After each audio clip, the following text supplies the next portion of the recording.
আসসালামু আলাইকুম বন্ধুরা, সবাই কেমন আছেন? আলহামদুলিল্লাহ আমি ভালো আছি।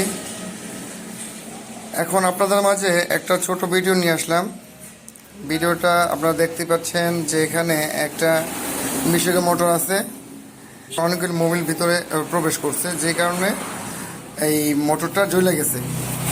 তো যাই হোক, এটা আমি জাস্ট আপনাদের দেখানোর জন্য বলা আর কি। তো বিশেষ করে কলটা কেন জ্বলে যায় সেটা আমরা দেখানোর চেষ্টা করতেছি।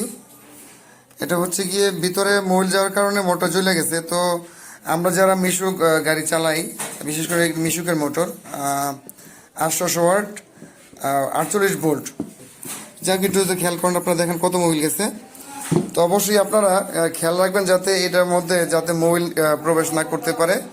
একটা মোবিল সেল আছে, সেলটা যদি আপনারা ঠিক রাখেন তো সেই ক্ষেত্রে কিন্তু মোবিলটার ভিতরে প্রবেশ করবে না। আর যেহেতু মোবিল ভিতরে প্রবেশ করার পরে বিশেষ কারণ হচ্ছে যে আপনার যদি গাড়িতে বেশি লোড নেন বা গাড়ি যদি জ্যাম থাকে তখন এটা হচ্ছে কি আপনার কলটা জ্বলে যায়। তো এই ছিল আমার ভিডিও। আপনারা অবশ্যই খেয়াল করবেন যাতে ভিতরে কোনোভাবে মোবিল প্রবেশ না করতে পারে।